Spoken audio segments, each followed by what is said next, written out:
ವಾಲಿಗೆ ರಾಮನನ್ನು ಪ್ರಶ್ನಿಸುವ ಹಕ್ಕೇ ಇಲ್ಲ. ಯಾಕೆ ಹಕ್ಕಿಲ್ಲ ಅಂದರೆ, ಈಗ ನಾವು ಇನ್ನೊಬ್ಬರ ಜೊತೆಗೆ ಧಾರ್ಮಿಕವಾಗಿ ನಡ್ಕೊಳ್ದೇ ಇದ್ದರೆ, ಅಂದರೆ ಧರ್ಮದಂತೆ ನಾವು ಬೇರೆಯವ್ರ ಜೊತೆ ನಡ್ಕೊಳ್ದೇ ಇದ್ದರೆ, ಅಂಥವನಿಗೆ ಅವನು ಯಾಕೆ ನನ್ನ ಜೊತೆಗೆ ಹೀಗೆ ನಡ್ಕೊಂಡು ಅಂತ ಕೇಳುವಂಥ ಹಕ್ಕಿಲ್ಲ ಅಂತ. ಈಗ ನಾವು ಇನ್ನೊಬ್ಬರಿಗೆ ನಾವು ಧರ್ಮದಂತೆ ನಡ್ಕೋಬೇಕು. ನಾವು ಅದನ್ನು ಮಾಡ್ದೇನೆ ಮತ್ತೊಬ್ಬನ ನಡೆಯನ್ನು ಅಧಾರ್ಮಿಕ ನಡೆ ನಡ್ಕೊಂಡೆ, ನನಗೆ ಯಾಕೆ ಹೀಗೆ ಮಾಡಿದೆ ಅಂತ ಕೇಳೋ ಹಕ್ಕಿಲಿಂದ ಬಂತು. ಈಗ ಒಂದು ವೇಳೆ ವಾಲಿಯನ್ನು ರಾಮ ತಿರುಗಿ ಕೇಳಿದ್ದಾನೆ, ಬೇರೆ ರೀತಿಯಿಂದ ಕೇಳಿದ್ದಾನೆ. ಆಯಿತು, ನಾನು ನಿನಗೆ ಯಾಕೆ ಹೀಗೆ ಬಾಣವನ್ನು ಬಿಟ್ಟೆ ಅಂತ ಕೇಳ್ತಾ ಇದ್ದೀಯ. ನೀನು ಸುಗ್ರೀವನ ತಮ್ಮನ ವಿಷಯದಲ್ಲಿ, ಸುಗ್ರೀವನ ಹೆಂಡತಿ ವಿಷಯದಲ್ಲಿ ಯಾಕೆ ಹೀಗೆ ನಡ್ಕೊಂಡೆ? ಅದಕ್ಕೇನು ಉತ್ತರ? ಆಗೆಲ್ಲ ಹೋಗೋಯ್ತು ಧರ್ಮ ಅಂತ. ಈಗ ಧರ್ಮ ಬೇಕಾಯಿತು. ಧರ್ಮದ ಪ್ರಕಾರ ಯುದ್ಧ ಮಾಡು, ಧರ್ಮದ ಪ್ರಕಾರ ಕೊಲ್ಲುವುದು ನಾನು ಅಂತ ಹೇಳ್ತಾ ಇದ್ದೀಯೆ. ಆದರೆ ರುಮೆಗೆ ನೀನೇನು ನಡ್ಕೊಂಡೆ ಅದು ಯಾವ ಸೀಮೆ ಧರ್ಮ? ಅದು ಆಗೆಲ್ಲೋಗುತ್ತದು. ಒಂದು ಸನ್ನಿವೇಶ ನೆನಪಾಗ್ತದೆ ನಮಗೆ. ಯಾವ ಸನ್ನಿವೇಶ ಅಂದರೆ, ಮಹಾಭಾರತದ ಕರ್ಣಾವಸಾನದ ಸಂದರ್ಭ. ಕರ್ಣಾರ್ಜುನರ ಘೋರ ಯುದ್ಧ ನಡೀತಾ ಇದೆ. ಆಗ ಕರ್ಣನ ರಥದ ಚಕ್ರವನ್ನು ಭೂಮಿ ನುಗ್ಗಲಿಕ್ಕೆ ಆರಂಭ ಮಾಡಿತು. ರಥದ ಚಕ್ರ ಹೂತು ಹೋಗತೊಡಗಿತು ಕರ್ಣನದ್ದು. ಆಗ ಕರ್ಣ ಏನು ಮಾಡ್ತಾನೆ ಅಂದರೆ, ರಥದಿಂದ ಕೆಳಗಿಳಿದು ಚಕ್ರವನ್ನು ಎತ್ತುವ ಪ್ರಯತ್ನವನ್ನು ಮಾಡ್ತಾನೆ. ರಥದ ಚಕ್ರವನ್ನು ಎತ್ತುವ ಪ್ರಯತ್ನವನ್ನು ಮಾಡ್ತಾನೆ. ಅವಕಾಶ ಬೇಕು ಅವನಿಗೆ. ಆಗ ಅರ್ಜುನನಿಗೆ ಹೇಳ್ತಾನೆ, ಈ ರಥದ ಚಕ್ರವನ್ನು ನಾನು ಎತ್ತುವ ಹೊತ್ತಿನಲ್ಲಿ ನೀನು ನನ್ನ ಮೇಲೆ ಬಾಣ ಪ್ರಯೋಗ ಮಾಡಬಾರದು ಅಂತ ಅರ್ಜುನನಿಗೆ ಹೇಳ್ತಾನೆ. ಅವನಿಗೆ ಕಣ್ಣೀರು ಬಂತಂತೆ ಆ ಸಮಯದಲ್ಲಿ. ಕೋಪದ ಕಣ್ಣೀರು, ಅದು ಇದರ ಕಣ್ಣೀರಲ್ಲ, ದುಃಖದ ಕಣ್ಣೀರಲ್ಲ, ಕೋಪದ ಕಣ್ಣೀರು ಅಂತೇಳಿ ವ್ಯಾಸರು ಹೇಳ್ತಾರೆ. ಅರ್ಜುನ ಸಿದ್ಧನಾಗಿದ್ದಾನೆ ಯುದ್ಧಕ್ಕೆ. ಅರ್ಜುನನನ್ನು ಕುರಿತು ಕರ್ಣ ಹೇಳಿದೇನೆಂದರೆ, ತಡೆ ಸ್ವಲ್ಪ, ನಾನೀಗ ಚಕ್ರವನ್ನು ಎತ್ತಬೇಕು, ಎತ್ತವರೆಗೆ ನೀನು ನನ್ನ ಮೇಲೆ ಬಾಣ ಪ್ರಯೋಗ ಮಾಡಬೇಡ. ನೀನು ಧರ್ಮಾತ್ಮ.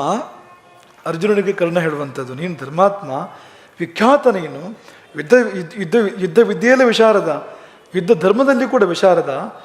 ಅಂತಹ ವಿಶಿಷ್ಟನಾದ ನೀನು ವಿಶಿಷ್ಟ ತರವಾಗಿಯೇ ನಡ್ಕೊಳ್ಬೇಕು, ಇನ್ನೂ ವಿಶಿಷ್ಟವಾಗಿ ನಡ್ಕೊಳ್ಬೇಕು.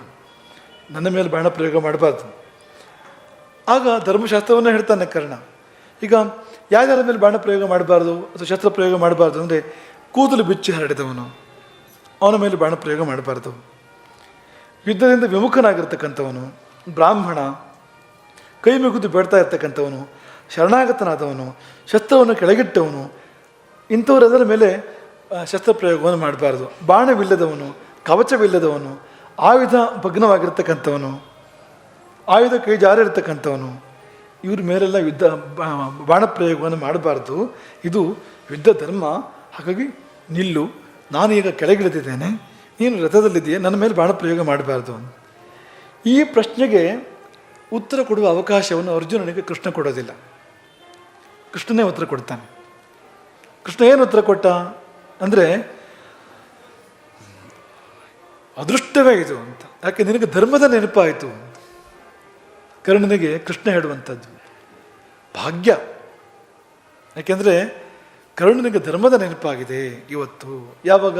ತನಗೆ ಬೇಕಾದಾಗ ಎಂಬುದಾಗಿ ಹೇಳಿ, ಈ ಧರ್ಮ ಬಿಟ್ಟವರಿಗೆಲ್ಲ ಧರ್ಮದ ನೆನಪಾಗೋದು ಯಾವಾಗ ಅಂದರೆ, ಅವರಿಗೆ ಕಷ್ಟ ಬಂದಾಗ. ಅವರು ಏನನ್ನು ಬೇರೆಯವರಿಗೆ ಮಾಡಿದರೋ ಅದನ್ನು ಅವರಿಗೆ ಯಾರು ಮಾಡೋ ಹಾಗಿಲ್ಲ.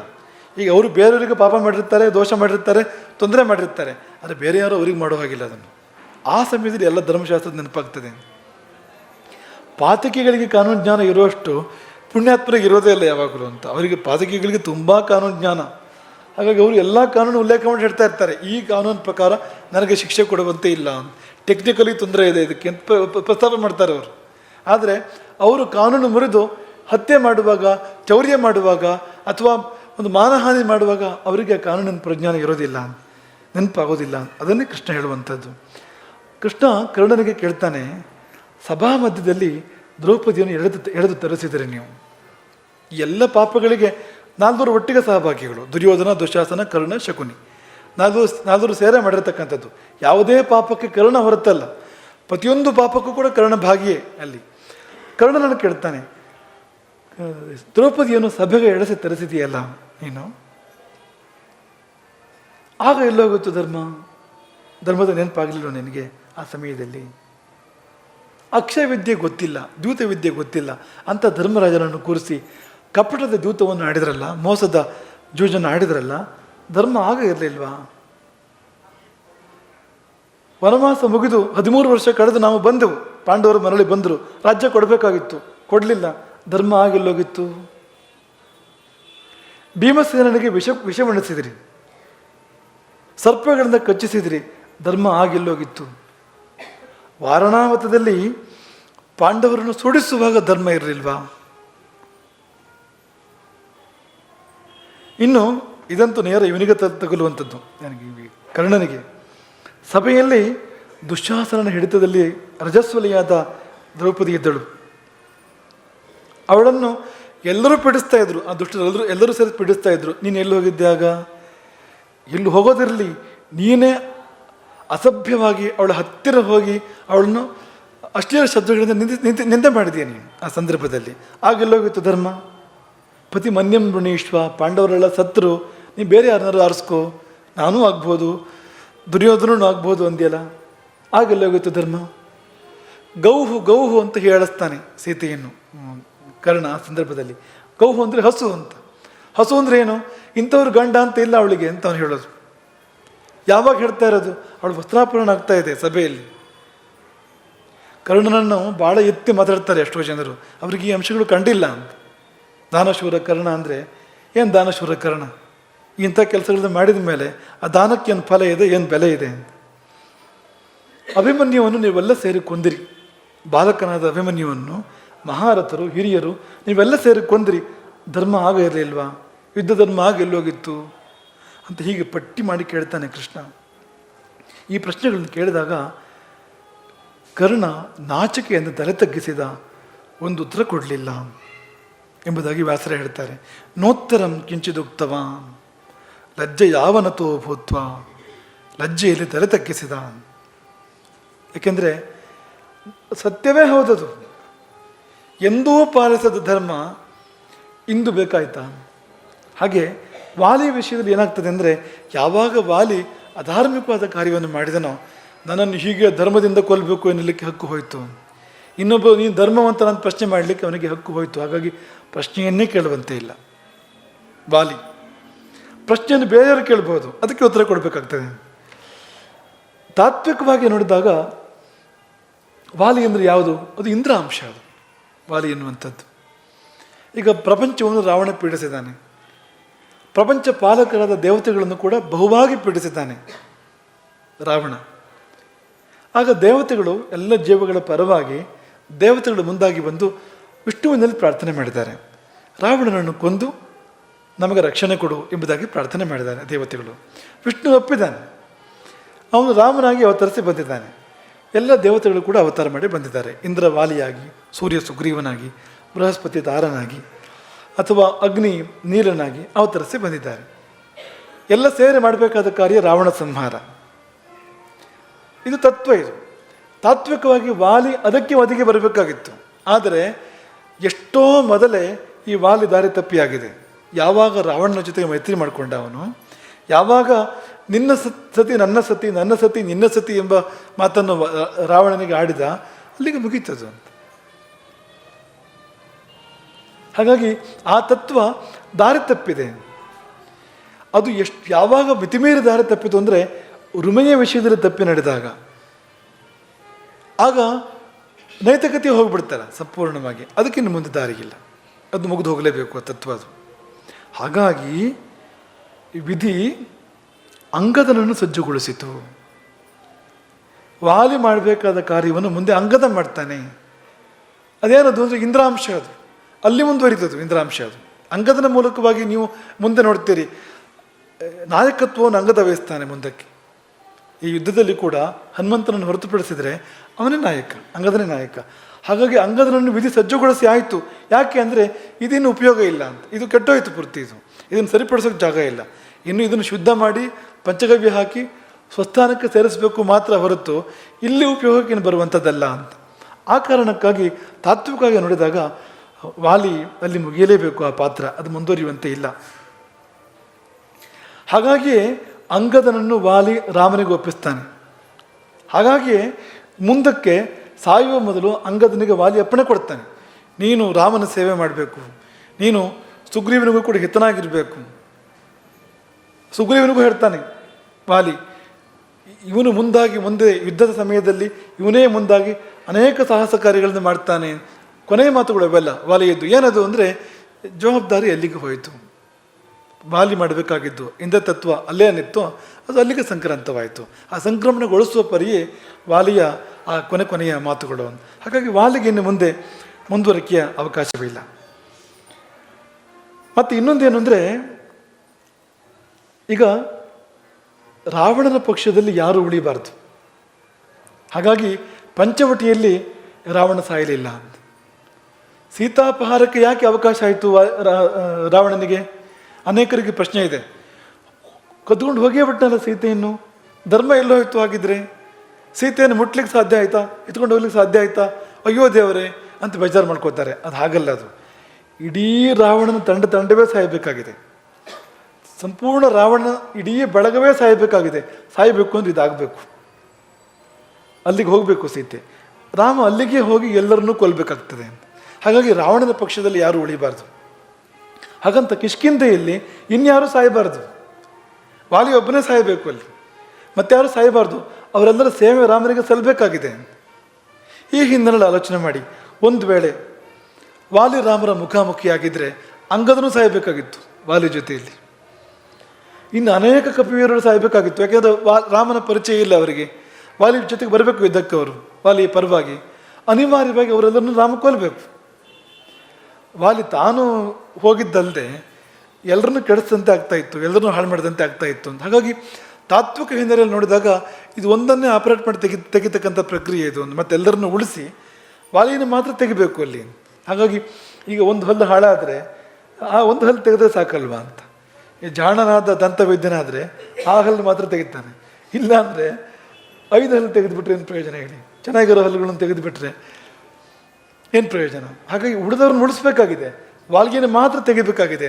ಈ ಕಾರಣಕ್ಕೋಸ್ಕರ ಕೂಡ ರಾಮನ ಮತ್ತು ವಾಲಿಯ ಮುಖಾಮುಖಿ ಆಗಲಿಲ್ಲ ಅಂತ.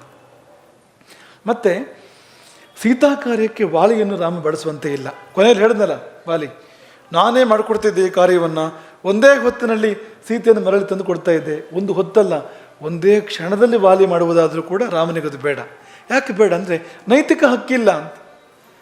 ತನ್ನ ತಮ್ಮನ ಹೆಂಡತಿಗೆ ತಪ್ಪಿದವನು ರಾವಣನಿಗೆ ಹೋಗಿ ರಾವಣನಿಂದ ಆ ಸೀತೆ ತಂದು ಕೊಡೋದಕ್ಕೆ ಅವನು ಎಷ್ಟರ ಮಟ್ಟಿಗೆ ಅರ್ಹನಾಗ್ತಾನೆ? ಅರ್ಹತೆ ಬೇಕಲ್ಲ, ಯಾರನ್ನಾದ್ರೂ ಬಳಸಬೇಕಾದ್ರೆ ಅರ್ಹತೆ ಬೇಕು ಅಂತ. ವಾಲಿಗೆ ನೈತಿಕ ಅರ್ಹತೆ ಇಲ್ಲ. ಇನ್ನೊಂದು ಅಪಾಯ ಕೂಡ. ಈಗ ರಾವಣನಿಗಾದ್ರೆ ನಿಯಮ ಆದರೂ ಇತ್ತು, ಕೊನೆ ಪಕ್ಷ ಸೀತೆಯನ್ನು ಮುಟ್ಟೋ ಹಾಗಿಲ್ಲ ಅವನು, ಶಾಪ ಆದರೂ ಇತ್ತು. ಈ ವಾಲಿದು ಅದೂ ಇಲ್ಲ ವಾಲಿಗೆ. ಇವನೇನು ಮಾಡ್ತಾನೆ ಯಾರಿಗೂ ಗೊತ್ತು. ಸೀತೆಯನ್ನು ವಾಲಿಯಿಂದ ರಾವಣನಿಂದ ಬಿಡಿಸಿದ ಮೇಲೆ ಮುಂದೆ ಇವನೇನು ಮಾಡ್ತಾನೋ ಯಾರಿಗೂ ಗೊತ್ತು. ಇಂಥವ್ರನ್ನ ಬಳಸೋದು ಅಪಾಯ ಕೂಡ ಅಂತ. ಹಾಗಾಗಿ ಎರಡೂ ಕಾರಣ ನೋಡಿದಾಗ ರಾಜನೀತಿಯ ದೃಷ್ಟಿಯಿಂದ, ನೈತಿಕತೆ ದೃಷ್ಟಿಯಿಂದ ವಾಲಿಯನ್ನು ಬೆಳೆಸುವಂತೆ ಇಲ್ಲ. ಮತ್ತು ವಾಲಿ ಅಂದ್ಕೊಂಡ ಹಾಗೆ ಅಷ್ಟು ಸುಲಭ ಇಲ್ಲ. ರಾವಣ ಒಬ್ಬನೇ ಬಂದಾಗ, ದೇಹ ಬರದ ಮಧ್ಯೆ ನಡೆದಾಗ ವಾಲಿಗೆ ಗೆಲುವಾಗಿರ್ಬೋದು. ಲಂಕೆಗೆ ಹೋದರೆ ವಾಲಿ ಸಾಯಬೇಕಾಗ್ತದೆ. ಯಾಕೆಂದರೆ ಕುಂಭಕರ್ಣ ಎದ್ದು ಬಂದರೆ ವಾಲಿ ಕುಂಭಕರ್ಣನ ಎದುರಿಸಲಿಕ್ಕೆ ಸಾಧ್ಯ ಇಲ್ಲ. ಇಂದ್ರಜಿತು ಅದೃಶ್ಯನಾಗಿ ಅಸ್ತ್ರ ಪ್ರಯೋಗ ಮಾಡ್ತಾನೆ, ಕಣ್ಣಿಗೆ ಕಾಣಿಸೋದಿಲ್ಲ ಅವನು. ಇಂದ್ರಜಿತು ಬ್ರಹ್ಮಾಸ್ತ್ರವನ್ನು ಪ್ರಯೋಗ ಮಾಡಿದರೆ ವಾಲಿ ಸಾಯಲೇಬೇಕು, ಬೇರೆ ದಾರಿಯೇ ಇಲ್ಲ. ನಾಗಪಾಶದಿಂದ ಬಂಧನ ಮಾಡ್ಬೋದು ಇಂದ್ರಜಿತು ವಾಲಿಯನ್ನು. ಲಂಕೆಗೆ ವಾಲಿ ಹೋದರೆ ಕಥೆ ಬೇರೆ ಆಗ್ತಾ ಇತ್ತು ಅಂತ, ವಾಲಿ ಹಿಡಿದಂತೆ ಆಗ್ತಾ ಇರಲಿಲ್ಲ ಅದು ಅಂತ. ಹಾಗಾಗಿ ಈ ಎಲ್ಲ ಕಾರಣಗಳಿಂದ ವಾಲಿಯನ್ನು ರಾಮ ಬಳಸಲಿಲ್ಲ, ಸುಗ್ರೀವನನ್ನು ಬಳಸಿದ. ಸುಗ್ರೀವನಾದರೆ ರಾಮನದೇ ಸ್ಥಿತಿ ಸುಗ್ರೀವನದ್ದು. ಪತ್ನಿಯನ್ನು ಕಳ್ಕೊಂಡಿದ್ದಾನೆ, ಪತ್ನಿಯ ಅಪಹರಣ ಆಗಿದೆ, ರಾಜ್ಯದ ಅಪಹರಣ ಕೂಡ ಆಗಿದೆ. ಇವನ ಕಷ್ಟ ಗೊತ್ತಾಗ್ತದೆ, ಅವನು ಸಲ್ಲುವವನು. ಆದರೆ ವಾಲಿ ಸಲ್ಲುವವನಲ್ಲ. ಇನ್ನೊಂದೇನು ಅಂದರೆ, ಈಗ ಒಂದು ವೇಳೆ ವಾಲಿ ಜೊತೆಗೆ ರಾಮ ಯುದ್ಧವನ್ನೇ ಮಾಡಿದ್ದ ಅಂತ ಅಂದ್ಕೊಳ್ಳಿ. ಅಂದರೆ ಕಿಷ್ಕಿಂಧ ದ್ವಾರದಲ್ಲಿ ನಿಂತ್ಕೊಂಡು ಸುಗ್ರೀವ ಕರೆದು ಕೂಡಲೇ ವಾಲಿ ಹೊರಗೆ ಬಂದಾಗ ರಾಮ ಬಂದು ಎದುರು ನಿಂತ್ಕೊಳ್ತಾ ಇದ್ದ. ಆಗೇನಾಗ್ಬೋದಾಗಿತ್ತು ಅಂತ ಯೋಚನೆ ಮಾಡಿದರೆ, ವಾಲಿ ಯುದ್ಧ ಮಾಡೋ ಬದಲಿಗೆ ರಾಮನನ್ನು ಸ್ವೀಕಾರ ಮಾಡಿದ್ರೆ ಗತಿ ಏನು? ಯುದ್ಧ ಮಾಡೋದಿಲ್ಲ ವಾಲಿ, ಆ ಸಾಧ್ಯತೆ ಇದೆ ಅಂತ. ಈ ತಾರೆ ರಾಮನ ಹೆಸರು ಹೇಳಿದಾಗ ವಾಲಿ ಪ್ರತಿಕ್ರಿಯೆ ಏನು? ನಕಾರಾತ್ಮಕ ಪ್ರತಿಕ್ರಿಯೆ ಇಲ್ಲ ಅಲ್ಲಿ. ರಾಮನ ಬಗ್ಗೆ ಒಳ್ಳೆ ಮಾತನಾಡ್ತಾನೆ. ಎಲ್ಲಿಯಾದರೂ ವಾಲಿ ರಾಮನನ್ನು ಒಪ್ಕೊಂಡು ಬಿಟ್ಟರೆ ರಾಮ ಮುಂದೇನು ಮಾಡಬೇಕು? ಪ್ರತಿಜ್ಞೆ ಮಾಡಿದ್ದಾನೆ, ಅಗ್ನಿಸಾಕ್ಷಿಯಾಗಿ ವಾಲಿ ವಧೆ ಮಾಡಿ ನಿನಗೆ ಹೆಂಡತಿ ಕೊಡಿಸ್ತೇನೆ, ರಾಜ್ಯ ಕೊಡಿಸ್ತೇನೆ ಅಂತ ಪ್ರತಿಜ್ಞೆ ಮಾಡಿದ್ದಾನೆ. ಆ ಪ್ರತಿಜ್ಞೆ ಕಥೆ ಏನು? ಇದಕ್ಕೆ ಕೆಲವರು ಆಕ್ಷೇಪ ಮಾಡ್ಬೋದು. ರಾವಣನ ಬಗ್ಗೆನೂ ಕೂಡ ರಾಮ ಅವಕಾಶ ಕೊಡ್ತಾನಲ್ವ ಮುಂದಕ್ಕೆ ಅಂತ ಸಂದರ್ಭ ಬರ್ತದೆ. ರಾವಣ ಬೇಕಾದರೂ ಬರಲಿ, ನಾನು ಅಭಯ ಕೊಡ್ತೇನೆ ಎಂಬುದಾಗಿ ರಾಮ ಹೇಳ್ತಕ್ಕಂಥದ್ದಿದೆ. ಒಂದು ವೇಳೆ ರಾವಣ ಬಂದೇ ಬಿಟ್ಟಿದ್ರೆ ಆಗಲೂ ಕೂಡ ಹೀಗೆ ಆಗ್ತಿರ್ಲಿಲ್ವಾ? ರಾವಣನನ್ನು ಕೊಲ್ತೇನೆ ಪ್ರತಿಜ್ಞೆ ಮಾಡಿದ್ನಲ್ಲ ರಾಮ, ಆ ಪ್ರತಿಜ್ಞೆ ಭಂಗ ಆಗ್ತಿರ್ಲಿಲ್ವಾ ಅಂತ ಕೇಳಿದರೆ ಒಂದು ಬರ್ತಾನೆ ಇರಲಿಲ್ಲ ರಾವಣ ಯಾವ ಕಾರಣಕ್ಕೂ. ಎರಡನೇದು, ಬಂದರೂ ಕೂಡ ಆಗ ಏನು ಅಂದರೆ ಪ್ರತಿಜ್ಞೆಗಿಂತಲೂ ಕೂಡ ಪ್ರಾಣ ಉಳಿಸ್ಬೇಕಾಗ್ತದೆ. ಇನ್ನೊಬ್ಬರ ಪ್ರಾಣ ಉಳಿಸ್ತಕ್ಕಂಥದ್ದು ಪ್ರತಿಜ್ಞೆಗಿಂತ ದೊಡ್ಡದಾಗ್ತದೆ. ಎರಡು ಧರ್ಮದಲ್ಲಿ ಪ್ರಾಣ ಉಳಿಸ್ತಕ್ಕಂಥ ಧರ್ಮ ದೊಡ್ಡದಾಗ್ತದೆ. ಹಾಗೆ ರಾವಣನ ಪ್ರಾಣ ಉಳಿಸ್ಬೋದು, ವಾಲಿ ಪ್ರಾಣ ಉಳಿಸೋ ಹಾಗೆ ಇಲ್ಲ. ಯಾಕಿಲ್ಲ ಅಂದರೆ ತಸ್ಯ ದಂಡೋ ವಧಸ್ಮೃತಃ ಔರಸೀಂ ಭಗಿನೀಂ ವಾಪಿ ಭಾರ್ಯಾಂ ವಾಪಿ ಅನುಜಸ್ಯ ಯಹ ಪ್ರಚರೇತ ನರಃ ಕಾಮಾತ್ ತಸ್ಯ ದಂಡೋ ವಧಸ್ಮೃತಃ. ಅಂದರೆ ತಮ್ಮನ ಹೆಂಡತಿಗೆ ತಪ್ಪಿ ನಡೆದ ಮೇಲೆ ರಾಮನ ಕೈಯಲ್ಲಿ ಬೇರೆ ಅವಕಾಶವೇ ಇಲ್ಲ, ಬೇರೆ ಆಪ್ಷನ್ ಇಲ್ಲ, ವಧಿಸಲೇಬೇಕು ಅವನು. ಆಗ ಹೇಗೆ ವಧಿಸೋದು? ಆಗ ವಧಿಸಿದ್ರೆ ಏನು ಚೆಂದ ಅದು. ವಾಲಿ ಬಂದು ನಾನು ನಿನ್ನವನು ಅಂತ ಹೇಳಿದ ಮೇಲೆ ನೀನು ಆ ಕೆಲಸ ಮಾಡಿದಿ, ಹಾಗಾಗಿ ನಿನಗೆ ನಾನು ಮೃತ್ಯುದಂಡ ಕೊಡ್ತೇನೆ ಅಂತ ಹೇಳೋದು ಹೇಗೆ, ಮಾಡೋದು ಹೇಗೆ? ಅದನ್ನು ಮಾಡಿದರೆ ಇದಕ್ಕಿಂತ ಆಭಾಸ ಆಗ್ತದೆ ಅದು. ಹಾಗಾಗಿ ಅದನ್ನು ಆಲೋಚನೆ ಮಾಡಿದಾಗ ನಾವು ಬೇರೆ ದಾರಿ ಇರಲಿಲ್ಲ, ಇಲ್ಲಿ ಒಂದೇ ದಾರಿ ಇರ್ತಿದ್ದು ರಾಮ ಮಾಡಿರ್ತಕ್ಕಂಥದ್ದೇ, ಬೇರೆ ಅವಕಾಶಗಳಿರಲಿಲ್ಲ. ಹಾಗಾಗಿ ಈ ರೀತಿಯ ಬಾಣಪ್ರಯೋಗಕ್ಕೆ, ಬೇಟೆಯಂಥ ಬಾಣಪ್ರಯೋಗಕ್ಕೆ ಕಾರಣ ಮೃಗದಂಥ ವರ್ತನೆ. ಮೃಗದ ವರ್ತನೆಗೆ ಬೇಟೆಯಂಥ ಒಂದು ಮೃತ್ಯು ಇದೆಯಲ್ಲ, ಅದು ಅದಕ್ಕೆ ತಕ್ಕ ಶಿಕ್ಷೆ ಅದು. ಹಾಗಾಗಿ ಅವನಿಗೆ ಜ್ಞಾನೋದಯವಾಯಿತು ಎನ್ನುವುದನ್ನು ನಾವು ತಗೊಳ್ಬೇಕು. ಇನ್ನು ಕೊನೆಯದಾಗಿ ಏನಂದರೆ, ರಾಮನ ಉತ್ತರ ವಾಲಿ ಮತ್ತು ಅವನ ಬಳಗಕ್ಕೆ ಸಮಾಧಾನವಾಗಿದೆ. ವಾಲಿ ಒಪ್ಪಿದ್ದಾನೆ, ತಾರೆ ಒಪ್ಪಿದ್ದಾಳೆ, ಅಂಗದ ಒಪ್ಪಿದ್ದಾನೆ. ಅಂಗದನಿಗೆ ಕೋಪ ಇದೆ ಸುಗ್ರೀವನ ಮೇಲೆ, ರಾಮನ ಮೇಲೆ ಅಲ್ಲ. ನಾವು ಮುಂದೆ ನೋಡಬೇಕು. ನಾವು ಒಂದು ಸಂದರ್ಭದಲ್ಲಿ ಅಂಗದ ಸುಗ್ರೀವನ ಮೇಲೆ ಬೇಸರ ವ್ಯಕ್ತಪಡಿಸ್ತಾನೆ, ಆದರೆ ರಾಮನ ಮೇಲೆ ಮಾತ್ರ ಇಲ್ಲ. ಅವನನ್ನು ತಂದೆಯಂತೆ ನೋಡ್ತಾನೆ ಅವನು. ಎಂದ ಮೇಲೆ ಈ ಮೂವರೂ ಸ್ವೀಕಾರ ಮಾಡಿದ್ದಾರೆ. ವಾಲಿಯ ಬಳಗ ಪೂರ್ತಿ ಹೃದಯಪೂರ್ವಕ ಸ್ವೀಕಾರ ಮಾಡಿದೆ ವಾಲಿ ವಧೆಯನ್ನು. ಮತ್ತು ಉಳಿದವರಿಗೆ ಏನು ಅವಕಾಶ ಇದೆ ಅಲ್ಲಿ, ಅಲ್ಲೇ ಒಂದು ಸಂದರ್ಭ ಏನು ಬಂತು ಉಳಿದವರಿಗೆ ಅಂತ. ಬೇರೆಯವರ ತಕರಾರಿಗೆ ಬೆಲೆ ಇಲ್ಲ.